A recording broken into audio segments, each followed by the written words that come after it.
बोकारो की सियासत में मचा भूचाल। एक ओर भाजपा के पूर्व विधायक बिरची नारायण, दूसरी ओर कांग्रेस की मौजूदा विधायक श्वेता सिंह, और अब दोनों आमने सामने। बिरची नारायण ने लगाया बड़ा आरोप, 4 वोटर आईडी, 2 पैन कार्ड, 2 सरकारी क्वार्टर और सबसे बड़ा आरोप, नामांकन फॉर्म में सच छुपाने का।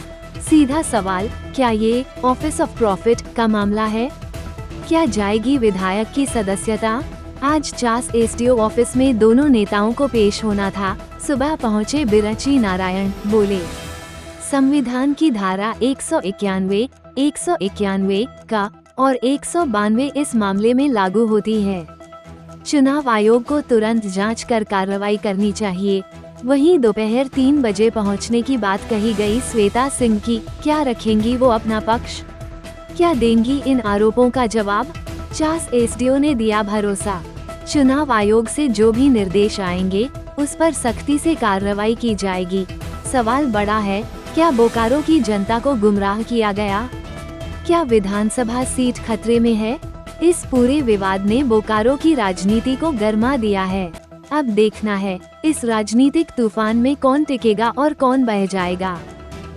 मुझे एसडीओ मैडम का नोटिस मिला था कि जो मैंने आरोप लगाए हैं कि 4 वोटर कार्ड इनके नाम से है, तो मैंने सदैव उपस्थित होकर लिखित रूप से उनको साक्ष्य उपलब्ध कराए हैं और मैंने उनसे आग्रह किया है कि जो चारों वोटर आईडी कार्ड है इसकी सूचना से जांच कर ली जाए, तो स्पष्ट हो जाएगा कि इनके नाम से 4 वोटर आईडी कार्ड है।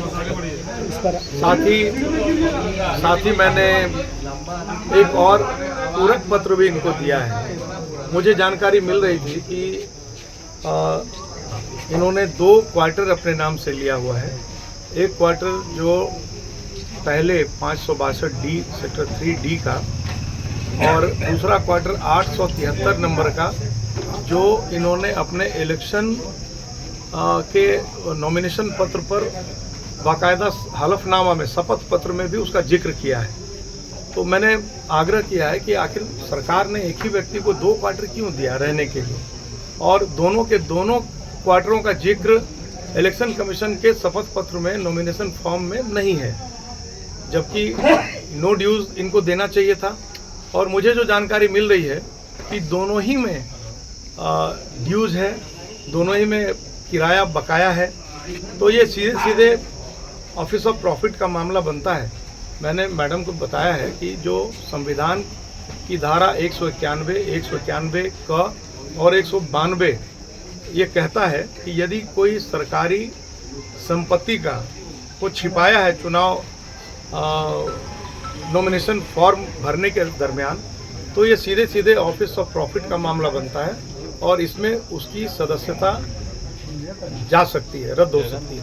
तो मैंने मैडम को संविधान का धारा और अनुच्छेद भी ध्यान में दिलवाया है और आग्रह किया है कि यथाशीघ्र इसकी जांच हो और जांच करके मुझे और बोकारो की जनता को न्याय मिले।